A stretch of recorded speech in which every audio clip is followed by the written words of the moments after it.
my elite HVAC babies. I'm addicted. Living the total guy life. Oh, no, please.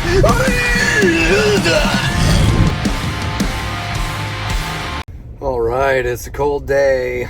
Cold day in hell. Oh, good thing we're growers and not showers, you know. Just for a day, I'd like to be a shower, you know. It must be nice. I'd like that.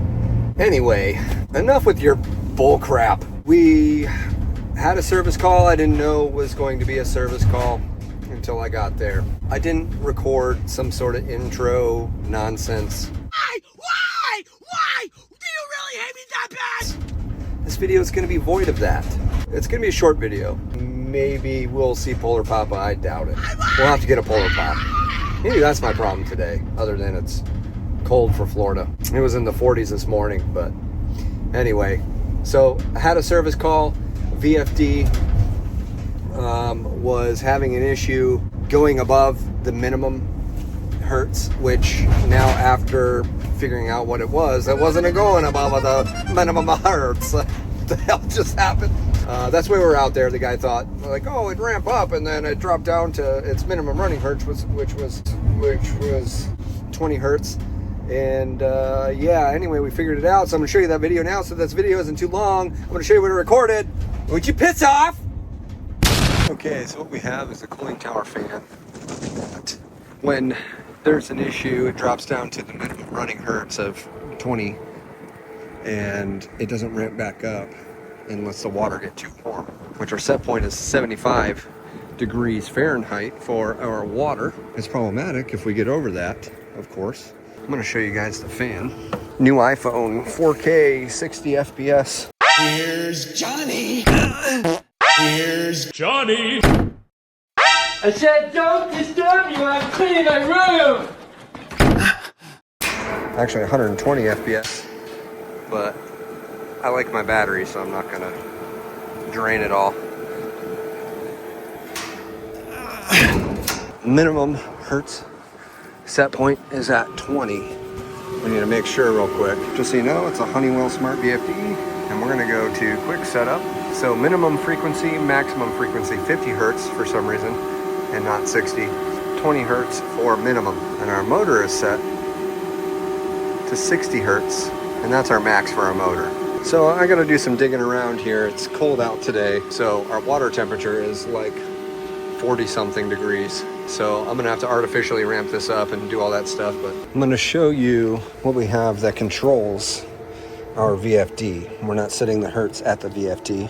It's programmed into it, a signal here that's gonna ramp up our VFD. So we have a little Honeywell like auxiliary controller here.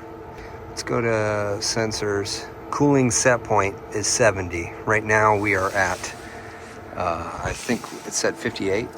So we're at 55 degrees right now. So if we go to menu, we hit program. So for our mod 1, we go to set point. That's set to 70 degrees. So we can drop that down, and I'll do this, you know, outside the video, but we can drop that down, bring our fan speed up higher, which is what we're gonna have to do to see if at our higher hertz running speed, we are dropping voltage for some reason. That's our faults that we're receiving in the history is voltage drop. We're gonna go ahead and monitor that for a little bit. Usually it happens after a while of run time, but maybe we'll get lucky today and experience that. Okay, so we're gonna have to stop this. Monitor, multi-monitor. Okay, so now we have a 0 hertz call.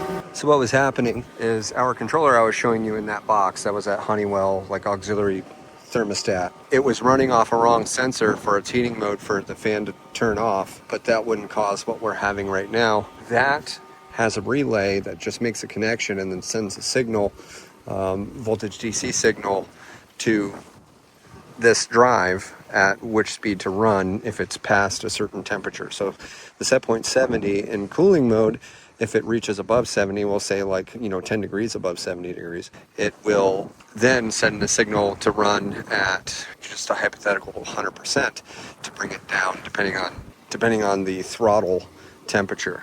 That signal is making it to the drive, but the drive is not running off of that signal. The drive is just running at its minimum hertz. which is not going to be enough to cool this tower down. We're going to go ahead and raise the minimum hertz for our fan and just do it that way. And then after we monitor at, like 50 hertz minimum, then we are going to set it back to normal 20 hertz minimum, try and make the drive run off of that thermostat. Okay, I have this open here. Took the cover off, and I'm just confirming that our auxiliary input that we're referencing is A1 for our speed. We also have, looks like A2. Okay, just verifying what I see within the controller itself. Okay, so here I lowered the set point so that we could see 100% mod call for 1. Now I'm going to open this up and I'm going to test and see which colors we have going to mod 1, and I'm going to check the DC voltage out. Okay, so between green and white on mod 1, 10.46 volts DC. Okay, so figured it out. What happened was, within this drive, I had to verify that we were sending signal. So what I've done, and I figured it out, is I've taken our set point inside that control, that thermostat, which was at the beginning, reading off of a sensor that didn't exist. It was going off of sensor B, which we only have sensor A, which is a well sensor right there. So fix that.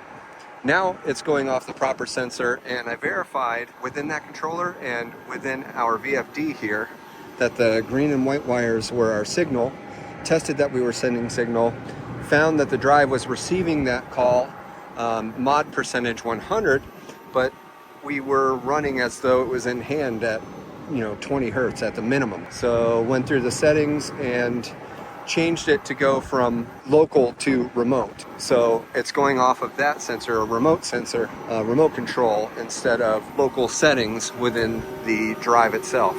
It's all kind of convoluted and confusing, but long story short, it just wasn't going off the parameters that were set within that controller. It was running willy-nilly what the program was.